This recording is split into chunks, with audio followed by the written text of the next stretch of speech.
of a good show.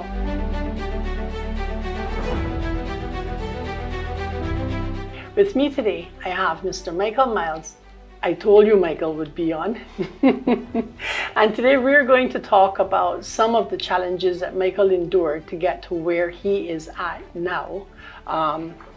Michael is a Caymanian from Georgetown, and part of your success is built on the foundation of not being rich in actual fact.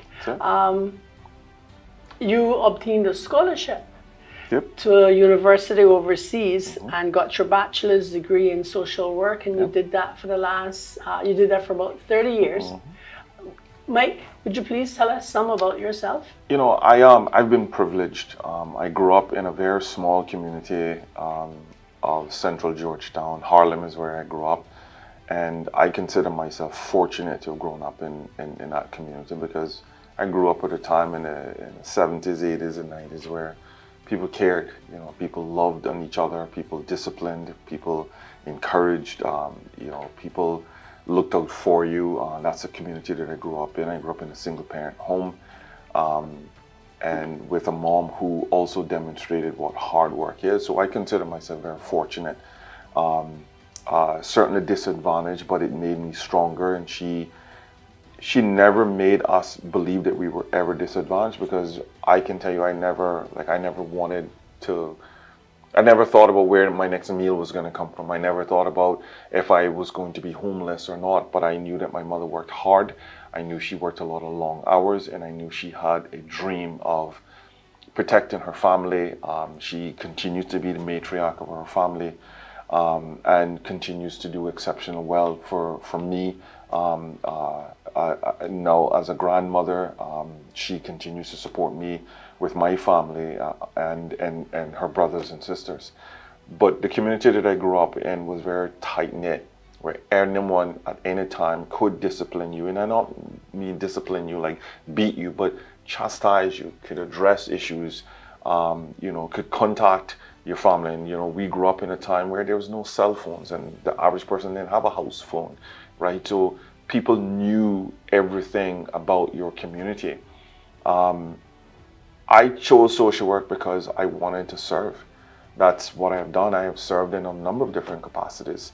So, you know, when I got a football scholarship, it's the only way that I would have been able to get off of our country and get my education. I never in a million years, Katina, really thought that I would actually get a scholarship, because the people in my community, we never went to college. You know, we went to work for the government, or we went to prison. I mean, that's what I saw, right? So my mother assured me that I was going to do something special. She pounded that in my head. She said, you know, you are going to be the game changer of our family. And she put a lot, certainly into me. She gave me a lot of responsibility. So the goal for me has always been, how do I give back? You know, how do I replicate the phenomenal things that my mother has given me, the value system that my mother has given me? Not perfect, but hard work, you know, commitment, determination, you know, believing that you can do well and excel, you know, and that's who I am. I mean, that's what I've carried through today. So on last week's show, we were talking about the power of the two-parent household. And we had the privilege of interviewing Madam Speaker, Catherine Ebanks-Wilkes from West Bay. And Pastor Ellen was also here, who's not here with us today because she's off doing other pastoral works. And she has a history with a heritage of two-parent households. And of course, we looked at some of the statistics. We spoke to the fact that because you come from a single-parent household does not mean that you are doomed. Nope. And here you are attesting on the very next show to your mother's efforts to ensure that she provided for and equipped her children as far and as much as they needed to empower her children to be successful in life. Now, it seems to me that perhaps being a single parent is becoming something somewhat of a entitlement, a catchphrase, an excuse? Yeah, or disadvantaged. I mean, people. I work with a lot of single parents, fathers and moms. More moms than dads, but I do work with a lot of single parents, and I sense they believe that they're at a disadvantage. I don't see the disadvantage. We have more in our country now, more access to so many things in our country now than my mother had when she was raising us in the 80s and 90s. So I have to remind them of all the phenomenal things that we have that my mother didn't have. She had to work 3 jobs. She went from being a stay-at-home mom to being husbandless, and my father was the main breadwinner, to saying to herself, oh wow, I now have to get back out to work. When I was born, she stayed home with me, and she couldn't do that anymore. And then, where we were living got real bad because in mid-80s, drugs broke out. It was drugs everywhere in Harlem. It was drugs everywhere in the streets. Crack cocaine was the weapon of choice in our country. And I mean, people were disillusioned on how far reach that went. So she pulled us out of Harlem and said, I can't afford to lose my kids. And we were living, right? She basically said, I'm going to do this. And she didn't just tell us, Tina, and I think what I try to get to a lot of single parents to have a clear understanding about, she rolled up her sleeves and she did it. She worked. She demonstrated that being a single parent isn't a handicap, but it's now she had purpose. And her purpose was to protect her family, work hard, and ensure that she can do the best she can. Listen, man, not perfect. She'll tell you she made loads of errors, in raising kids. But she did everything she possibly can to keep us safe, and that's what it was for me. She engaged us in sports. She engaged us in youth activities, church activities. She found everything that she can do while she was working. And when we weren't in those activities, we were with her at work. And she worked in the hospitality industry. My mother worked at the Holiday Inn, right? From there, she went into condo management. If we weren't playing football on a Saturday and she wasn't watching us, we were with her, doing her business, and she sold jewelry. I mean, she did whatever it took. What I sense today is that single parent homes have become this thing of, I can't do it. I don't want to do it, and the government should be doing it for me. And I think it's wrong. The government the government wasn't involved when you were procreating. Why should the government have to raise your kids? The government's responsibility is to create opportunity for its citizens. And I think that our government does a fairly great job about that. There's some policies that I'm in a disagreement with. But at the end of the day, I think overall the government does a fairly good job in providing us with opportunity. What I have also sensed is that we've given our people too much to a point where it's to our detriment. We simply don't want to work, because our government continues just to pay out. And I think it's wrong. So single parent homes, I'm not saying it's not challenging. It is to have one parent raise some kids. It was hard for my mother. It was it was at times excruciating hard. But the community, she surrounded herself with the community. She introduced us to people like Gillis Seymour and Jocelyn Morgan and Winston Jung, and I can tell you loads of phenomenal people. My mother never missed a reporting session, right? She came to every one of my football games. I played football sometimes 7 days a week. If she was there on a Saturday morning at my Pee Wee game. When I became more in the junior leagues, she was there on a Sunday evening when I played in the Caymanian Football Association leagues. She was there. She was there when I played internationally. We went to Florida just about every year between 11 and 12 years old to about 18 years old. She gave me the money, but she also prepared me as well to say, okay, well, you need to do some stuff. So I had, a summer job. One of my first jobs was in construction, right? She engaged me in a number of things. She engaged my siblings in a number of things. Not perfect. I'm not here to say that single parent is not challenging. It is, but it's possible to bring out it great is very citizens from absolutely, it. But man. I think from what you're saying, and my mother raised 3 of her 4 children, because one of her children was actually raised in New York by her father. So I've also watched my mother hard at work raising me, because by that time the other 2 children ahead of me were already adults. But I watched my mother apply herself. She worked 2 jobs also, but she also found programs for me as well in the Vacation Bible School. And so I think what our stories show is that even when you have a single parent household, there are a number of facets, a number of tools that must be utilized. Absolutely. One is the perseverance of the parent. Absolutely. Not giving up, not giving in, but being resourceful, being committed to your children's future. Every action that they take in the present is an action actually for the child's future. Absolutely. The child himself also being aware and engaged in their own success. Yeah. Having been encouraged on by that single parent, explaining the circumstances that they're in and the roles that the parent is playing and the role that the child needs to play and has to play and how well they're playing it. And when it's time then to critique that child, critique the child positively, and the community. Yeah. And I remember quite well that we had to walk a straight and narrow path because the community had its eyes on us. It does. And different members of the community had different ways of chastising us. But the thing is that we weren't allowed to get away with the wrong. Absolutely. We were rebuked in the wrong. Yeah. And now here we are as adults saying to the government and to other single parents that we need to embrace our responsibilities as individuals, as parents. Yeah.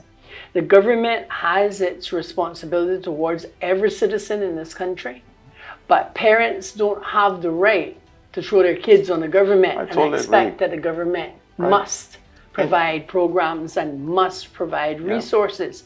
The government is there to assist each individual because no man is an island. Yeah. Everybody falls in need at some time, however that need identifies itself. Yeah. Everybody falls in need of somebody at some time.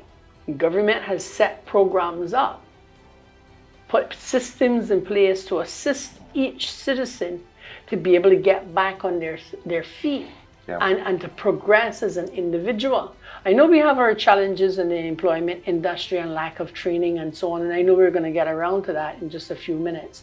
But parents don't have that privilege or that right to turn to the government wholeheartedly and say, my child needs food, my child needs clothes, my child needs shoes, and my child needs education. And then when my child leaves from school, my child must have a job.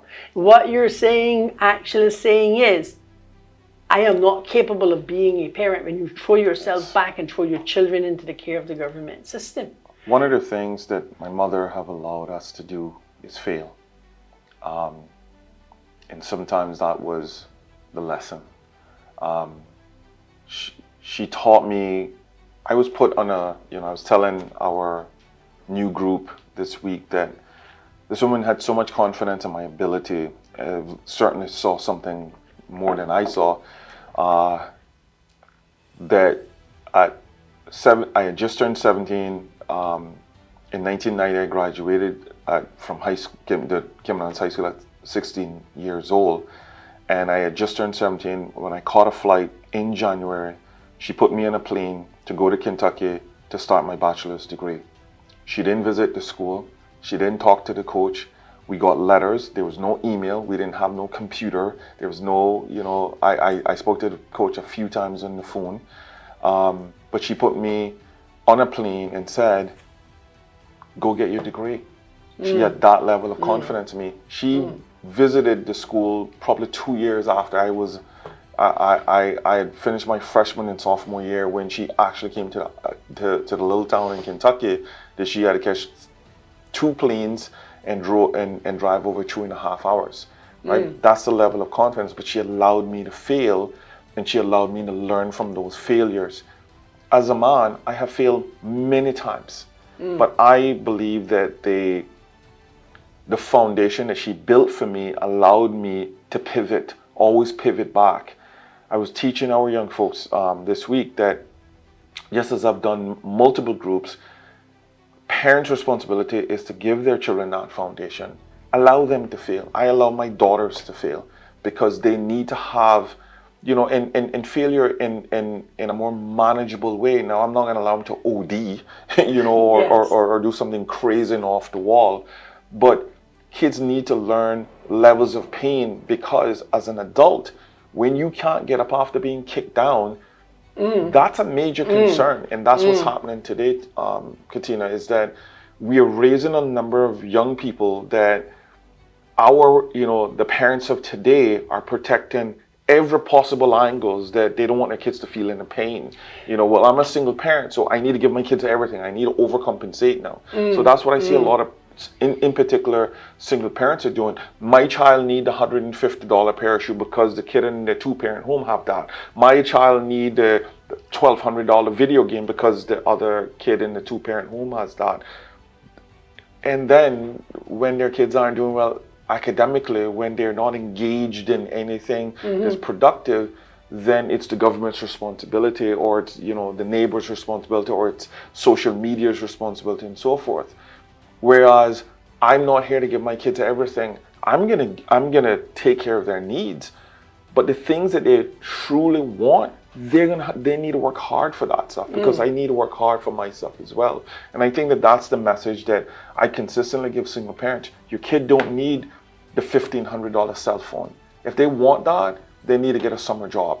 They need to earn it. Absolutely. It's all earned now rather than given, because it's this expectation that society owes me something. Because my mother gave me everything, so now society owes me something, and I shouldn't have to work hard, because I didn't have to work hard, you know, for the 16 years or 18 years of my of being at home. I am now seeing kids in their late 20s that have never worked in our country. 25, 26, their grandmothers are bringing them to me. They have never been employed, ever.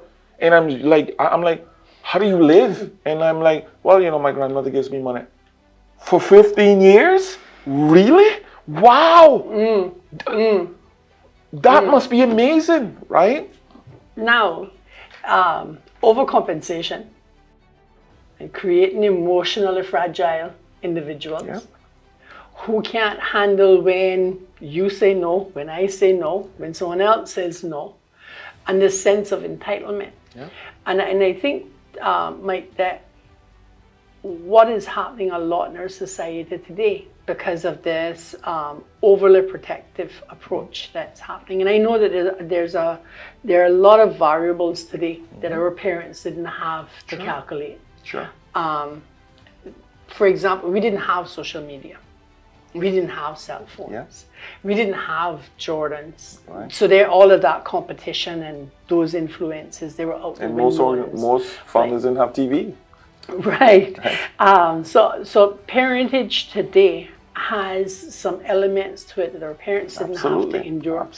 But in all of that, parents need to then be a whole lot more attentive to their children, because if they're not, they're ultimately setting them up for failure, a failure that they won't be able to pull their children out from, because they're now adults, and you've never allowed them to fail. You've never allowed them to stand on their own 2 feet. You've never allowed them to go out there and earn something. And so when they don't qualify for the job, or someone tries to correct them in a frame of thought that they have, all of a sudden the world is against them. And that's because they have not been allowed to grow, to truly grow. It's just been coddled all along, you know. And Mike, I know that you spent a lot of time in your work, trying to address another side of childhood, and that's juvenile delinquency. Yeah. And your mother fortunately pulled you out from an area in which you could have become influenced Absolutely. by your environment and those around you into certain behaviors that have led to juvenile delinquency. Now, you worked in social work for some 30 years altogether. I'm still in social work. Still in social in a work. different, I'm doing social work and training now. I'm doing social work and education, adult education. Yes. So, some of the programs that you were instrumental in creating to arrest or intervene or prevent juvenile delinquency were programs like BEST. Yeah. You want to tell us some about those so programs? you know, I created the behavior education support team, and you know, the team was responsible for cutting across barriers in government. It's segmented, it's scattered. Social workers don't speak to X person, then you have mental health experts. There's very little communication. So my responsibility in the Ministry of Education was to bring all of these services together and communicate.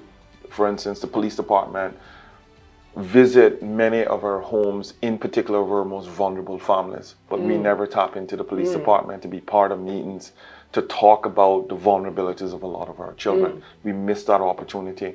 So I pulled all of these organizations together, and we would have BEST team meetings in all of our public schools. We identified all of the high-risk students and what their vulnerabilities were, what their resiliences were. We were able to, with me advocating on the outside, to address community needs that these youngsters need. The school is seeing a child fail, but they don't understand that that child is raising themselves, that child had to hitch a ride from West Bay or from East End to just get to school, or they don't have uniforms. I mean, I had young people who didn't go to school because they simply just needed a uniform, or they didn't have shoes, or they didn't have books, or they didn't have whatever. But all the school saw was a troublemaker, right? Or they had a parent that was in prison. They had an alcoholic parent that was the sole provider of them. These are the scenarios that in our country that we don't really talk about, but what we see is a mischievous child. We see a disrespectful child. We see a hostile child, and we exclude that child. We put that child out in the street, and then we're shocked when that child breaks into some place because of desperation, or they commit another crime or whatever. So BEST, was looking at a lot of that. What sprung out of BEST as well is the extended after school program that we shared, right? Yes. So as I've said to you, I grew up in an after school program. I played football 7 days a week. Monday through Friday, once I finished school, from 3 o'clock to 6 o'clock, or from 3 o'clock to 4 o'clock, we did our homework, and then Coach Gilly or another coach came in from 4 o'clock, and we played throughout. I was always in the national team program. I played club football, so I had loads of different training. My trainings at times started from 5 o'clock in the morning. The annex football field was, my savior. When I went on to the, you would have sometimes 200 players waking up at 5 a.m. in the morning from all over this country to compete for 20 spaces on the national team, and so I felt that I should give our kids that. We were successful in launching that program. I helped fund the program. I managed it from the Ministry of Education for about 2 years while I worked there. Today the program is now in every public school. It's now fully funded. The YMCA now manages that program. I brought in the SNAP program, Stop Now and Plan. It's a best practice program. That program is now certainly being managed by the Family Resource Center. We also looked at Youth Act. We launched Youth Act and Crime Prevention Days. You were heavily involved in that. Bonnie Anglin spearheaded that program throughout, and SNAP. We actually funded SNAP through Youth Act. And it was phenomenal. I mean, these are all really great programs. I also had like a community program where because the government would never give me the funds, or they never would give me access to funds. So I created a network of support. I had doctors, dentists, pediatricians, opticians, grocery stores. I had at least 10 organizations that when the school called me to say a child is needing these things, I could pick up the phone and say, hey, can you see this kid today? And it was done. Now, it's a bit unfortunate, Mike, that the government, even until today, still does not see or is absolutely unwilling still does not see or is absolutely unwilling to accept that not every human being is academically inclined. And that, I think they know. I said it before, I love the mechanic. I'm totally inspired by him. Yeah. I'm amazed by him because he has a specific skill set. I don't understand it. To me, it's absolutely genius. The guy stands beside my car. He says, it's this. Yeah. Turn it off and let me have a look. And then he gets in there and he can't even see sometimes, he's there and he got his tools and he's talking to you and everything. And he's talking about this and that. And the last time he's seen that person, he gets back out and he says, all right, he says, go ahead, so start it now. Yeah. Right? I love when it says start it. Yes. And he says, see, I told you so. All right, go ahead now. That is phenomenal skill. Yes. And it's not embraced in Cayman. It's not highlighted. It's not exalted. But yet it's a talent. It's an intelligence. It's a profound intelligence because all I see is a pile of metal and bolts and screws and wires, and it's a whole complete mess. And this guy is actually able to make this thing sing like a canary. But I look at automotive, because they're no longer called mechanics, they're now technicians, and they are phenomenal people. I look at them no more. I look at a plumber, an electrician, an HVAC technician, a heavy equipment operator, no different than I look at a surgeon with a scalpel in their hands. Very much so. Same way, same level of skill set, just on different parts, different standards, different parts of the skill set. These people are highly skilled. I've enjoyed working with loads of talented young people. Our heritage, Tina, was what? In our country, we were boat builders, we were mechanics, we were fishermen. Correct. Like we were home builders. That's what we did. We did plaiting. Absolutely. And we wove rope. Absolutely. And some of that rope still survives up until today. Correct. And much of the thatch still survives. Thatch products still survive up until today. Now, Mike, you now have Inspire Cayman Training. Yeah. And sadly to say, the government still did not see why vocational training should be heavily invested in. Nope. But you have continued to persist. You have now set up a very successful program. Yeah. And I am happy to report that I too participated in one of the Inspire Cayman Training programs with the Financial Peace University Training. Because as intelligent as I am, I did not understand finances the way that I came to understand them at the Financial Peace University. And I just want to take the time to encourage everyone to investigate the Financial Peace University course, which is available through Inspire Cayman Training. If you think you understand finances now, I challenge you.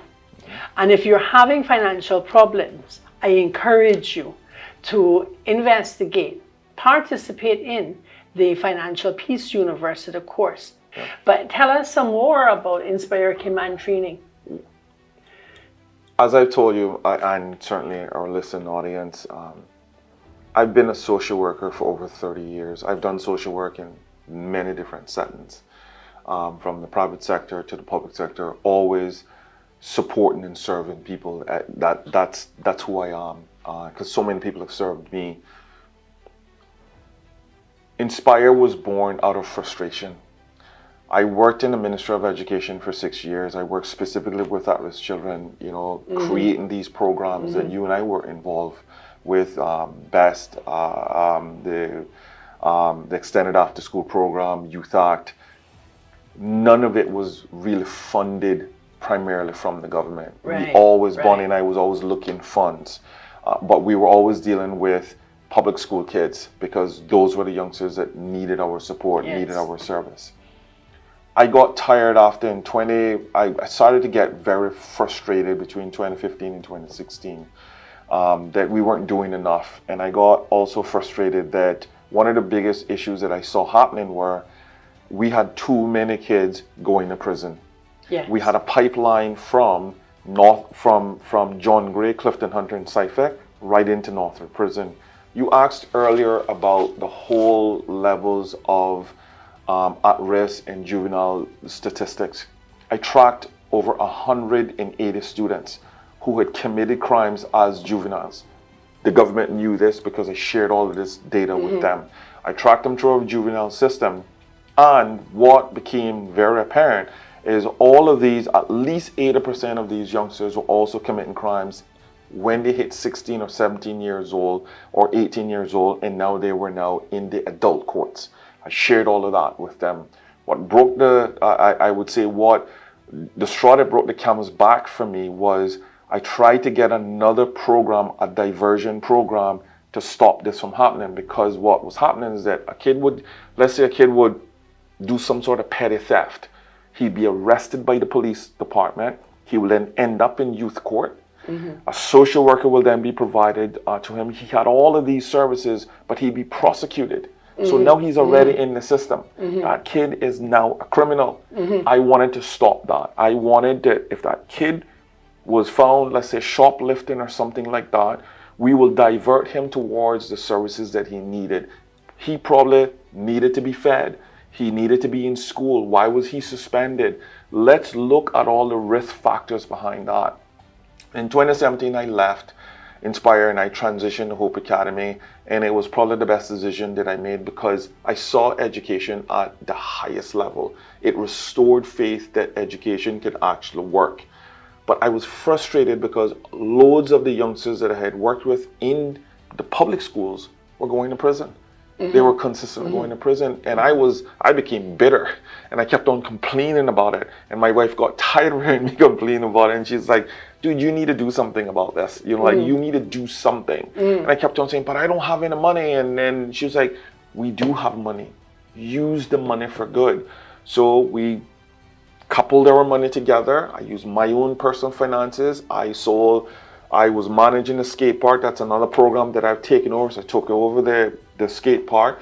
I sold scooters out of the back of my car, and I raised $60,000 and I launched Inspire. It's licensed, it's accredited. I worked 2 years at Hope Academy, and I was managing Inspire for 2 years, and it was the hardest thing that I've had to do. I worked almost 16-hour days, and after the election, so 2 years ago, I was running a full-time election, working at Hope Academy for 10 hours a day, and managing Inspire Cayman. And after the election, I said, okay, I need to transition to full-time with Inspire, and I've never looked back. Inspire have done more. When I started Inspire 5 years ago, Inspire was all about technical vocational education training. Today, Inspire has evolved. We are workforce development. We've had to go through that evolution because the people that are coming into us, the Caymanians that are coming into us, they are skilled. They need more than more skills. They need hope. Yes. What we are now doing is providing hope for the hopeless. I'm now having youngsters as young as 15 and 16 years old that by the time they get to us, their hands is in the air and they're losing hope that they have a place in ours. So, a place in our community, a place in our country. Their parents are struggling. They come to me looking a job, but multiple times, 99% of the people that come to me already have employment. So what I have designed Inspire to be is a place of service. I provide a service. I provide hope for folks. We have taken vocational program and life skills program and merged them. What we focus on 90% of the time is creating resilience within people, because they'll get a job. 99% of the people that complete our program move on into employment, and they're now keeping those employment. But we weren't finished. We needed more services because of all of the issues that I saw with the folks that we were serving. So we now have a part-time, we have a contracted therapist that works with us with all of our groups. She does individual life skills training and coaching. We are now in water sports. We've had loads of water sports operators who said, you know, I've been in the water 20 years and I don't have a license, right? Can you help me with that? Absolutely. Yeah. You know, or, you know, I need first aid CPR because if someone falls over, I need to understand how to, you know, provide that service to them. So we've got involved and helped.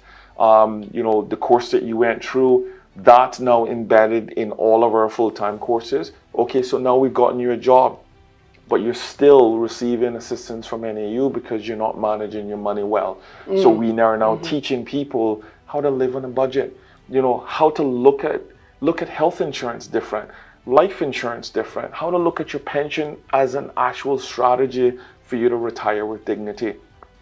Inspire has now become a holistic training program. We provide, you know, things like transportation, health insurance, whatever the needs. Just today, you know, I had to pick up some shoes for one of my students because I need her to look phenomenal when she comes in, right? So I'm like, go pick out some shoes. You already look very nice, but I need you to wear some really nice shoes. So we bought those shoes. I buy work shoes for people who are going into construction or automotive. We buy whatever we can afford in order to give them an advantage. Another thing that we've done, that we've taken on, that I never saw coming, was that employers all of a sudden started calling me. They were like, hey, well, who do you have? And I'm like, are you recruiting from us?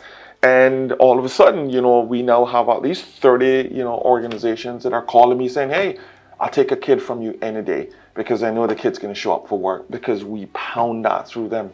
I want folks with resiliences because the world is going to kick them down, Tina. They're going to get beaten down. You know, I need them to get back up. You know, I need them to get back out there. I need them to show that they are tough enough to go through this, because it's not because you have a degree. I tell people all the time, I have a degree, but I still filed bankruptcy at 34. I had to go through that pain of filing bankruptcy to serve my community, because when people come in and say, well, you know, you don't know what it's like to be broke. Yes, I do. You know, yes, I do. I know what it's like, right? It's a lot of pain in that. I get it, but I had to live on a budget now. I had to actually live on a budget. I taught my daughters how to live on a budget. My wife and I live on a budget. So the exciting thing about Inspire is that we are small enough, we're nimble enough to change the things that what we're doing to actually suit what people need. What we've also done is I started doing, like, I get every month we get the report, we get the jobs report from work. I use that as a guide. All right, here's what employers want. Over the last 5 years, I have met with over 200 employers. So you use that as a guide as to what courses you're going to create? That's it. Yes. That's it. Wonderful. So Mike, you have moved from trying to make things happen to actually making things happen. This is it. Trying to have a difference made to making a difference. I got tired of it. So if persons wanted to, you got tired, but you didn't give up. No, I got tired of waiting for the government to do it. So I said, you know something? I'm not waiting for them to do it anymore. And I got tired of saying, it's not my responsibility. You know, I'm just a citizen. I've done my time. It's not my responsibility. Yes, it's my responsibility. We all have a civic duty towards making our country work properly. So if persons wanted to either sponsor Inspire Cayman Training, or if persons wanted to be trained at Inspire Cayman Training, how would they get in contact with you? They can send us an email. They can send it to info@inspirecaymantraining.com. they can give me a call at 939-1301. Or simply walk in. We are located at Grand Harbor. I say to people all the time, we're at the very back of Grand Harbor. We're right in between Vital Yoga Gym and Saltis Restaurant, right? Then our names are all on our windows and our doors. All they need to do is walk in. I sit in our reception area. Sean and I normally are the ones that are there. He's my partner in crime. With this as well, Catherine Hampson is one of our instructors who does a lot of really cool things for us. And the Ritter started Inspire with me. He's done an incredible amount of work to get us where we needed to go. We have about 2,000 square foot of space there. We have outgrown all of that now. So it's exciting times of, you know, what the next phase of Inspire is going to be. I can tell you what it's going to be. It's going to be great. Yeah. It's going to be great and greater. I'm looking forward to it. Yeah, it's a journey for me. It's a journey to see what that metamorphosis of it is going to be. I started off on Eastern Avenue with a room just a little bit bigger than what we're in, about 1,800 square foot of space. I had a TV screen on the that was on stilts, some chairs, and a lot of heart and faith that we were going to grow this, and it has exploded. I mean, my phone rings nonstop. I get at least 50 to 100 emails a day. You know, I mean, that's where we're at now. Good. And we look forward to greatness Absolutely. from you, continued greatness from you. Michael, I want to thank you for all of your efforts that you have made. I thank your mother for all the efforts that she made. I want to thank you for continuing to invest in our children, continuing to try to arrest juvenile delinquency in the country, giving individuals a second chance, persons who've been convicted have a really great and special challenge of getting employed. I want to thank you very much for the role that you play in helping persons who have been convicted in getting qualified and getting employed. And I also want to thank you for coming on to our good show today to talk about this really good program that you have. And I want to thank you, our viewers and our listeners, for tuning in for another segment of A Good Show. You can listen to A Good Show on Big Fish 95.5 FM on Saturdays and Wednesdays at 12 noon. And you can tune in and watch A Good Show on Cayman Life TV on Channel 33 on Logic on Sundays at 7 p.m. and again on Tuesdays at 7 p.m. If you would like more information about today's program or Inspire Cayman Training, you can also send us an email at agoodshow@christian.ky. Also consider becoming a sponsor of A Good Show. Thank you very much and God bless you.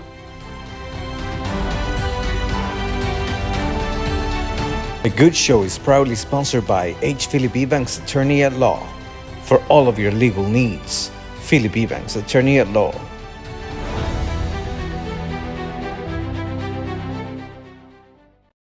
Just keep folding it back.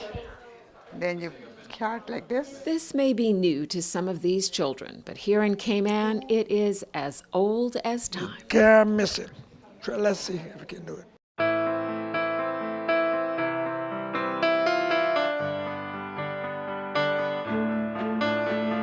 I always had a passion for Cayman history and culture. Our Classroom of the Month is all about passing on knowledge and traditions. We go to different historic sites on Grand Cayman, as well as meet different traditional artisans, because it is a dying art, the art that they do. We learned about the